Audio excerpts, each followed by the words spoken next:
iba pa rin po kapag nanonood ka ng isang pelikula na marami kang kasama tapos sabay-sabay yung nararamdaman yung emosyon. Samahan niyo po kami. Worth it tayaan ang pelikula Pilipino. October 18 na po, manonood tayo ng Friday. In all cinemas, nationwide. Directed by and written by? Let's go. Welcome back mga kaaldab. Ito na naman po ang inyong lingkod, si Mr. Destiny. At magbibigay po tayo ng pinakamainit na update po ngayon sa social media mga kaaldab. At siyempre trending na naman po at malapit na nga pong ipalabas itong pelikula ni Alden Richards. Sabi ko nga po sa inyo dito naman po sa channel ni Mr. Destiny, lahat naman po ng mga kaganapan, update, kapag gusto nyo punta lang po kayo dito sa channel ni Mr. Destiny. Lahat po ng mga gusto nyo pong malaman, mga kaganapan, update, talaga naman pong ibibigay po natin. Di po ba? Kahit anong sabihin po nila, kahit anong gawin po nila, di po ba? Sa atin pa rin po ang tagumpay, mga kaaldab. Tayo pa rin po ang bida, tayo pa rin po ang trending. Gaya nga po ng sinabi ni Alden, mas masarap nga po talagang manood kapag marami ka, pag marami kayo, di po ba? Gaya nga po ng sa Broadway, kung matatandaan nyo, ay ulit mo na naman Mr. Destiny. Hindi, i-remind ko lang po sa inyo na masaya kapag nanonood po kayo ng marami. Masaya kapag nakikita mo yung mga bagay-bagay, di po ba? Sinasabi ko lang po ito para po sa kaalaman ng lahat. Sabi ko nga, dito po sa channel ni Mr. Destiny, updated na updated po kayo. Huwag po kayong basta-basta maniniwala sa mga sinasabi ng iba, pinapaliwanag ng iba. Basta ako kampante at matatag. Di po ba? Ilan naman po yung importante. Remind ko lang sa mga nagsasabi po ng fake news ako, lahat ng mga, huwag po kayong maniniwala ron. Di po ba? Resibo at ebidensya mga kaaldab. Napakarami po nating update na pinapakita po. Sinasabi ko lang po yung totoo mga kaaldab. Kaya nga po, yung mga bagay-bagay patungkol kay Mengay, nakukunan natin ng update. Totoo naman po yung mga sinasabi ko . Ang problema lang mga kaaldab, hindi nila matanggap. Sinasabi nilang issue lang naman yung binabasa mo. Hindi po kasi marami po talagang namimiss si Mengay sa Itbulaga o sa EAT. Alam ng karamihan yan, alam ng mga main fanatics at army niyan, baka isa po sila sa mga nagko-comment. Isa po sila sa nagsasabing, kamusta na kaya si Mengay ngayon? Ano kaya yung mga kaganapan ni Mengay ngayon? Bakit hindi siya makapagbigay ng update? Ano nga po ba problema kay Mengay? Yung bumabaha po ng katanungan. Di po ba? Pero bago natin ituloy itong mainit na talakayan po natin, kung bago ka lang sa channel na to, at isa kang true-blooded Aldab Nation na nagmamahal po kila Mengay at Tisoy, tama po ang channel na pinuntahan mo, kaya consider na po kitang bagong subscriber. At huwag mong kalimutang i-share ang mga video po natin sa mga mami, sa mga titas at sa mga senyor. Remind ko lang po, madali lang pong magbigay ng update.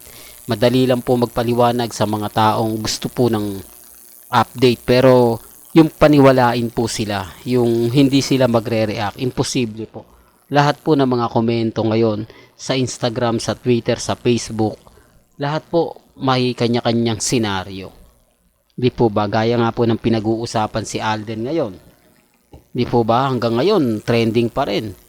Ang problema lang po, ang daming bitter. Tignan na lang po natin pagkatapos na itong 5 breakups in a romance. Di po ba?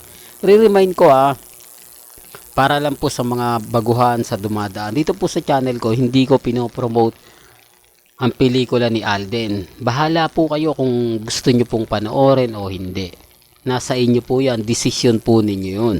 Hindi ko ginagamit tong channel ko na sinasabi ng iba, maka-Alden ako, panay promote. Di po ba? Update lang naman yung sinasabi ko o pinapakita ko rito sa mga video. Mga kaganapang pinagpipiestahan at pinag-uusapan. Di po ba? Totoo naman po, di po ba? 5 breakups in a romance, private. Ano ba yan, Mr. Destiny? 5 breakups and a romance. Talagang pinag-uusapan dahil yung pelikula nila Kat, talaga naman pong biglang pumutok din siya. Ang problema pa nga po niya, naging trending siya, tapos si Alden pa naging may kasalanan dahil pagpunta nga po niya ng red carpet, silang dalawa po ni Julia Montes ang pinagpiestahan. Tapos yung mga ibang cast o yung mga ibang nanood, silang dalawa po talaga. Yung unang alam nyo na, yung sinisigaw yung pangalan. Di po ba? Kaya nga po malaking hamon to kay Alden, kay Julia Montes. Kaya nga sinanasabi natin trending kasi sila po talaga yung mainit na pinag-uusapan pagdating po sa social media. Oh, tapos eto, dagdag mo kay kay Mengay. Si Mengay naman pinag-uusapan. Oh, ano nakaano ngayon kay Mengay? Wala siya sa EAT, tapos kumakalat pa, tapos na raw yung kontrata niya, finish contract na nga po raw. Keso ganito, keso ganon. O, totoo naman po mga kaaldab nag-signing off na si Maine Polkerson sa EAT. Kung totoo to, bahala po sila. Kung ano man po yung mga bali-balita, base lang naman po sa mga komento. Dapat to basagin na ng EAT. Dapat magsalita na po ang TBJ para matapos na po kasi hindi to magwawakas. Hindi to masabi natin matatapos hanggat wala nagsasalita. Di po ba? Dapat talaga ang mangunguna nito hindi na si Mengay, ang EAT. Di po ba? Kasi sila po yung nagpo-post Sila po yung kumbaga laging nasa social media. Samantalang si Mengay halos isang buwan na nga po na walang labas sa telebisyon. Di po ba? Walang advertiser. Kumbaga parang hindi talaga siya nagpo-promote ngayon. Samantalang yung mga ibang mga endorsement, todo yung pagpo-promote. Kaya nga nasabi natin na totoo ba yung mga bali-balita. Pero sabi ko nga, ang balita na yan hanggang hindi sinasagot, may mistulang ganyan pa rin. Pero pag nasagot na po yan, at nasabi na nga po ng EAT kung totoo man o hindi, na wala na si Mengay, kailangan din po siyempreng malaman ng mga Aldab Nation, main fanatics at army. Para kasing yung kung matatandaan nyo doon sa mga naging host ng Eat Bulaga, bigla na lang nawala, na walang ginagawa po talaga nila. Madalas po talaga ginagawa ng EAT na biglang nawawala, wala silang interview na umalis si ganito, umalis si ganon. Di po ba? Kung mapapansin nyo, yung kay Anjo Iliana lang, nalaman lang natin na wala na po siya nung nasa net 25 na siya. Di po ba? Saka lang po natin nalaman. Pero napakatagal na nun.